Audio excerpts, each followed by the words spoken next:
I see the fire in your eyes, it makes me feel, it takes me high, so bring it on, girl. Hello friends, इस episode की शुरुआत में हम देखते हैं कि शाओयान लियोबिन से कहने लगी कि तुमने मुझे एग्जीबिशन में देखा था ना, तो फिर तुमने मुझे इग्नोर क्यों किया। इस पर लियोबिन बोला कि मैं तुमको और तुम्हारे फियोंसे को डिस्टर्ब नहीं करना चाहता था। इसके बाद शाओयान उसे बताने लगी कि जब से मैं यहाँ से गई हूँ तब से मुझे अच्छे से नींद नहीं आई, मैं कुछ दिन यहीं रुककर अपनी नींद पूरी करना चाहती हूँ। और ये कहकर वो अंदर चली गई। इसके बाद हम देखते हैं कि शाओयान सुई के रूम में सो रही होती है और तभी लियोबिन वहाँ आकर उसे देखकर स्माइल करके वापस चला गया। अगले सीन में हम फेंग के मास्टर को देखते हैं जिसके पास एक आदमी आता है जो उसे डांटते हुए कहने लगा कि जब से तुम यहाँ आए हो तब से तुमने कुछ भी सीरियस नहीं किया, अगर ऐसा ही चलता रहा तो मैं तुम्हें पे नहीं करूंगा। इस पर फेंग का मास्टर बोला कि मैं बस सही मौके का इंतजार कर रहा हूँ। फिर वो आदमी कहने लगा कि ठीक है, पर ये मत भूलना कि उसने तुमसे तुम्हारा सब कुछ छीना था और अब तुम्हें उससे इसका बदला लेना है। ये कहकर वो आदमी वहाँ से चला गया। उसके जाने के बाद वहाँ एक और आदमी आता है जो उससे किसी काम के पैसे लेने आया था। फेंग का मास्टर उसे पैसे दे देता है। तभी वो आदमी कहने लगा कि ये तो वही तिजोरी है ना जिसमें आप कुछ छुपाना चाहते थे। इस पर वो कहने लगा कि ये तिजोरी उसके लिए बहुत छोटी है। फिर वो आदमी कहने लगा कि डोंट वरी, इस बार मैं आपके लिए एक बहुत बड़ी तिजोरी बनवाऊंगा जिसमें आप इंसानों को भी छुपा सके।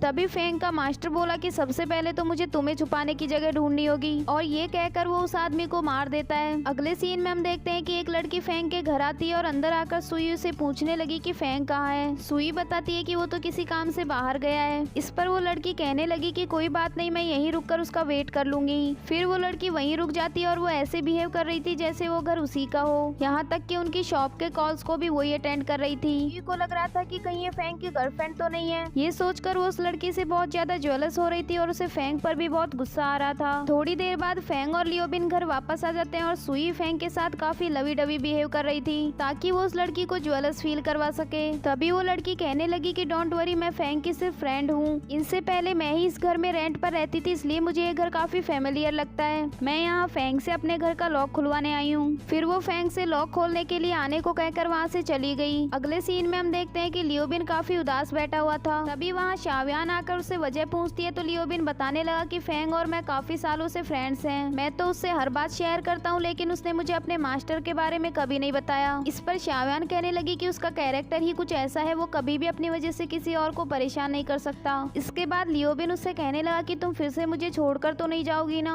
मुझे डर लगता है कि कहीं तुम फिर से अचानक से वापस ना चली जाओ। इस पर शाओयान कहने लगी कि अभी तो मैं कहीं नहीं जाऊंगी और मुझे जाना भी पड़ा तो भी मैं हमेशा तुम्हारा साथ दूंगी। इसके बाद नेक्स्ट मॉर्निंग का सीन दिखाया जाता है जहाँ सुई जल्दी से उठकर बाहर आती है और फेंग के रूम का डोर नॉक करके कहने लगी कि आज मेरी मॉम आने वाली है तो तुम जल्दी से रेडी होकर नीचे आ जाओ। फिर वो लियोबिन से भी रेडी होकर नीचे आने को कहती है तो लियोबिन कहने लगा कि वो तो फेंग से मिलने आएंगी, मैं नीचे आकर क्या करूंगा। तभी सुई उन दोनों से कहने लगी कि तुम आज फैंसी कपड़े बिल्कुल मत पहनना, मेरी मॉम को नॉर्मल लोग ज्यादा पसंद है। इसके बाद वो दोनों रेडी होने के लिए चले गए। इसके बाद सुई की मॉम घर पर आ जाती है और सुई उनको सबसे इंट्रोड्यूस करवाती है। इस सीन में हम लियोबिन को देखते हैं जो शाओयान से कह रहा था कि सुई की मॉम अचानक से ही आ गई, मुझे तो कुछ प्रिपेयर करने का टाइम ही नहीं मिला। इस पर शाओयान बोले कि तुम्हें क्या प्रिपेयर करना है, वो तुमसे मिलने थोड़ी आई है। लियोबिन कहने लगा कि मैं फेंग को सिखाता कि उसे सुई की मॉम से कैसे बात करनी चाहिए, सुई की मॉम उससे क्या क्या क्वेश्चन पूछने वाली है मैं उसके आंसर उसे पहले से ही प्रिपेयर करवा देता। इस पर शाओयान कहने लगी कि मुझे ऐसा क्यों लग रहा है कि तुम्हें लड़कियों के पेरेंट्स से मिलने का कुछ ज्यादा ही एक्सपीरियंस है। तभी लियोबिन कहने लगा कि नहीं, मेरा यकीन करो, मैं कभी भी किसी लड़की के पेरेंट्स से नहीं मिला। वहीं दूसरी ओर हम सुई की मॉम को देखते हैं जो फेंग से कह रही थी कि मुझे तो सुई ने तुम्हारे बारे में कुछ भी नहीं बताया, मुझे ये सब कहीं और से पता लगा कि तुम सुई के बॉयफ्रेंड हो। इस पर सुई बोली कि मैं आपसे कुछ भी छुपाना नहीं चाहती थी, हम बस कुछ ही दिनों में आपको और डैड को हमारी रिलेशनशिप के बारे में बताने वाले थे। इसके बाद सुई की मॉम फेंग से पूछने लगी कि तुम्हारा जोडिएक साइन क्या है और तुम्हारा ब्लड ग्रुप कौन सा है। सुई और फेंग का जोडिएक साइन तो मैच नहीं हुआ, पर फेंग और सुई की मॉम का ब्लड ग्रुप सेम था। फेंग बोला कि ब्लड ग्रुप ए वाले लोग बहुत लॉयल होते हैं, मैं भी सुई के साथ हमेशा लॉयल रहूंगा। इसके बाद सुई की मॉम उससे उसकी फैमिली के बारे में पूछती है तो फेंग बताता है कि मेरी फैमिली में सबकी डेथ हो चुकी है। फिर वो सुई को वहाँ से बात करने के लिए उसके रूम में ले गई। उनके जाने के बाद वहाँ लियोबिन आ जाता है जो फेंग से कहने लगा कि तुमसे सुई की मॉम ने क्या क्या पूछा। इस पर फेंग बताने लगा कि वो मुझसे मेरा जोडिएक साइन और ब्लड ग्रुप पूछ रही थी और फिर उन्होंने मेरी फैमिली के बारे में भी पूछा था। लियोबिन कहने लगा कि क्या तुमने उन्हें बता दिया कि तुम्हारी फैमिली में कोई नहीं है। फेंग बोला कि हाँ, मैंने उन्हें सब कुछ सच बता दिया, पर क्या उन्हें इस बात से कोई फर्क पड़ेगा? अगर तुम उनकी जगह होते तो क्या तुम्हें इस बात से कोई फर्क पड़ता कि मेरे पेरेंट्स नहीं हैं? इस पर लियोबिन बोला कि मैं तुम्हारी मदर इन लॉ थोड़े ही हूँ, मेरी तो अभी शादी भी नहीं हुई है। वैसे मुझे लगता है कि उनको इस बात से जरूर फर्क पड़ेगा, पर तुम उनके सामने स्ट्रॉन्ग बन के रहना। ये याद रखो कि तुम एक लॉक स्मिथ हो जो दुनिया का कोई भी लॉक खोल सकता है, और ये मैटर भी बिल्कुल लॉक खोलने जैसा ही है। थोड़ी देर बाद सुई और उसकी मॉम भी वापस आ जाती हैं, और सुई की मॉम फेंग से उसका स्टूडियो दिखाने को कहती है। फेंग उन्हें स्टूडियो दिखाने के लिए ले जाता है। तभी वो सुई से कहने लगी कि मुझे फेंग से अकेले में कुछ बात करनी है, इसलिए तुम थोड़ी देर बाहर ही वेट करो। फेंग को काफी डर लग रहा था कि पता नहीं अब वो उससे क्या सवाल पूछने वाली है। वहीं सुई बाहर छुपकर ये सुनने की कोशिश कर रही थी कि उसकी मॉम फेंग से क्या बात कर रही है। तभी लियोबिन भी वहां आ जाता है और वो भी उसके साथ छुपकर उनकी बातें सुनने लगता है, और फिर सुई से कहने लगा कि तुम्हारी मॉम कोई टीचर है क्या, वो फेंग से इतने सारे सवाल क्यों पूछ रही है। तभी उसकी मॉम अचानक से डोर खोल देती है और फिर सुई को लेकर वहाँ से नीचे चली गई। उनके जाने के बाद लियोबिन फेंग से कहने लगा कि सुई की मॉम ने तुमसे क्या क्या कहा। इस पर फेंग बोला कि जब अगली बार तुम्हारी मदर इन लॉ तुमसे मिलने आएंगी तब मैं तुम्हें बता दूंगा। ये कहकर वो वहाँ से चला गया। अगले सीन में हम देखते हैं कि सुई की मॉम वहाँ से वापस जा रही होती है, और जाते जाते वो फेंग से कहने लगी कि अपना प्रॉमिस याद रखना, और ये कहकर वो वहाँ से चली गई। उनके जाने के बाद सुई फेंग से कहने लगी कि बताओ मेरी मॉम से तुमने क्या प्रॉमिस किया है। इस पर फेंग बोला कि एक सीक्रेट है, मैं किसी को नहीं बताऊंगा। फिर सुई कहने लगी कि तुम मेरे बॉयफ्रेंड हो, तुम्हें मुझे बताना ही पड़ेगा। इस पर लियोबिन बोला कि ऐसा तो कोई लॉ नहीं है जिसमें ये लिखा हो कि बॉयफ्रेंड कोई सीक्रेट नहीं रख सकता, तुम एक लॉयर हो, तुम्हें तो ये पता ही होगा। इस पर सुई बोली कि तुम मेरी साइड हो या फिर उसकी साइड।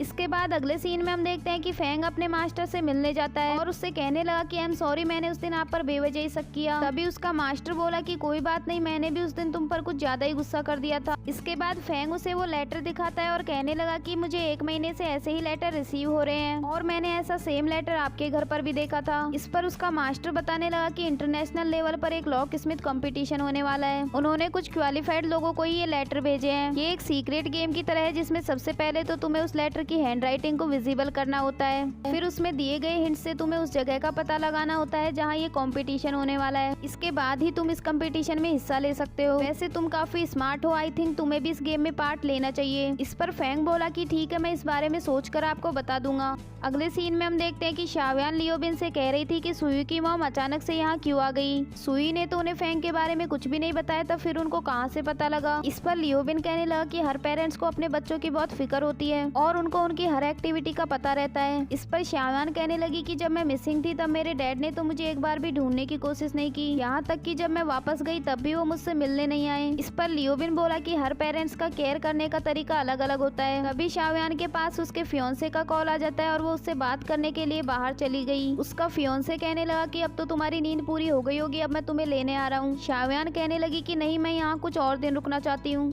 वैसे क्या तुमने मेरे डैड से कांटेक्ट किया? इस पर उसका फियोंसे कहने लगा कि नहीं, अभी वो एब्रॉड में है और वो बहुत ज्यादा बिजी है। इसके बाद शाव्यान कहने लगी कि जब तक मैं यहाँ हूँ तब तक मुझे दोबारा कॉल मत करना, जब मैं आना चाहूंगी तो तुम्हें बता दूंगी। ये कहकर वो कॉल कट कर देती है। अगले सीन में हम शाव्यान के फियोंसे को देखते हैं जो अपने दोस्तों से कह रहा था कि वो कुछ दिन वहीं रुकना चाहती है। इस पर उसका एक फ्रेंड बोला कि कहीं उसे सब कुछ याद तो नहीं आ गया। तभी हमें फ्लैशबैक में एक सीन दिखाया जाता है जिसमें कोई शाव्यान का पीछा कर रहा था और फिर एक स्टिक से उसके सर पर मार देता है। मिस्टर वैन का एक फ्रेंड कहने लगा कि उसके डैड के आने से पहले हमें फेंक्यू को यहाँ वापस लाना होगा, अगर उसे कुछ याद आ गया और उसने अपने डैड को बता दिया तो। इस पर मिस्टर वैन कहने लगी कि डोंट वरी, मैं ऐसा कभी नहीं होने दूंगा। अगले सीन में हम देखते हैं कि लियोबिन एक नॉवल पढ़ रहा होता है, फिर वो शाव्यान से कहने लगा कि मुझे ये बुक थोड़ी अजीब लग रही है। हाफ बुक तो काफी अच्छे से लिखी हुई है, जैसे ऑथर ने आगे कुछ बड़ा प्लान कर रखा हो, लेकिन एंड में ऐसा कुछ भी नहीं हुआ। मुझे लगता है कि इस बुक में जरूर कुछ गड़बड़ है, मुझे इसके बारे में इन्वेस्टिगेशन करनी होगी। फिर जब वो इंटरनेट पर उस बुक के बारे में सर्च करता है तो उसे एक वीडियो मिलती है जिसमें एक आदमी उस बुक के ऑथर के बारे में कह रहा था कि ये बुक इसने नहीं लिखी, इसका रियल ऑथर तेंग वान है। तभी वो ऑथर उस आदमी को वहाँ से बाहर निकलवा देता है, लेकिन वो आदमी और कोई नहीं बल्कि लियोबिन का एक फ्रेंड था जो एक बुक स्टोर का मालिक है। अगले सीन में हम देखते हैं कि लियोबिन अपने उस फ्रेंड से मिलने के लिए चला जाता है और उससे कहने लगा कि तुम इस बुक के ऑथर को जानते हो क्या? इस पर उसका फ्रेंड बोला कि हाँ, उसका नाम जियांग है, पर वो उसका रियल ऑथर नहीं है। 10 साल पहले मैं, जियांग और तेंगवान काफी अच्छे फ्रेंड्स थे, हम एक साथ ही बुक लिखा करते थे। तेंगवान एक नॉवल की स्क्रिप्ट लिख रहा था, लेकिन वो उसको पब्लिक कर पाता उससे पहले ही उसकी डेथ हो गई। उसकी डेथ के बाद मैंने उस स्क्रिप्ट को संभाल के रखा था, लेकिन 1 साल पहले जियांग ने उस स्क्रिप्ट को चुरा लिया और उसे अपने नाम से पब्लिक कर दी। जब मुझे ये सब पता लगा तो मैं उससे मिलने गया था, लेकिन उसने मुझे पहचानने से ही इनकार कर दिया और वहाँ से बाहर निकाल दिया। अगले सीन में हम सुई को देखते हैं जिसके पास उसकी कंपनी से एक मैसेज आता है कि तुम्हें एक केस को हैंडल करना है जिसकी डिटेल्स हमने तुम्हें भेज दी हैं। जब वो उस केस की डिटेल देखती है तो वो केस उस बुक के रियल ऑथर के बारे में ही था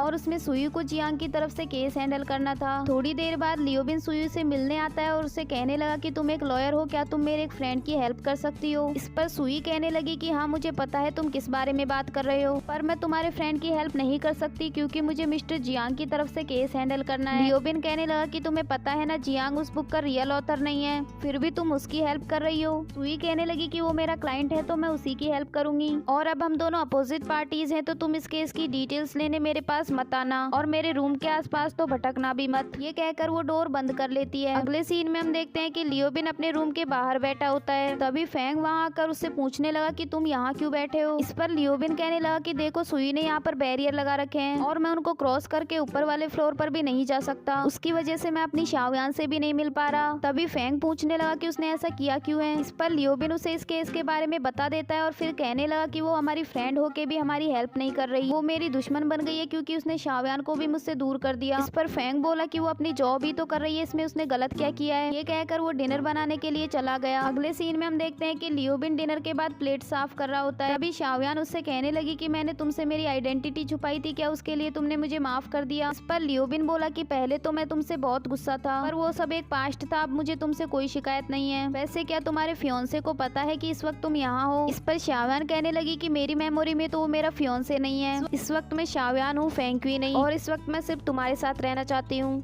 इस पर लियोबिन बोला कि मुझे भी हमेशा तुम्हारे साथ रहना है। अभी शाओयान कहने लगी कि अगर किसी दिन मेरी मेमोरी वापस आ गई तो मैं शाओयान से फेंक्वी बन जाऊंगी, अगर मैं अपने फियोंसे के पास वापस चली गई तो तुम्हें बुरा तो नहीं लगेगा। लियोबिन कहने लगा कि मैं तुमसे कुछ भी छुपाना नहीं चाहता, मुझे डर है कि अगर तुम्हारी याददाश्त वापस आ गई तो तुम अपने फियोंसे के पास वापस चली जाओगी और मुझे हमेशा के लिए छोड़ दोगी। लेकिन मुझे लगता है कि हमें फ्यूचर के बारे में सोचना छोड़कर इन मोमेंट्स को एंजॉय करना चाहिए जब हम दोनों एक साथ हैं। और इसी के साथ ही ये एपिसोड भी यहीं एंड हो जाता है। Don't forget to like, subscribe and share the videos.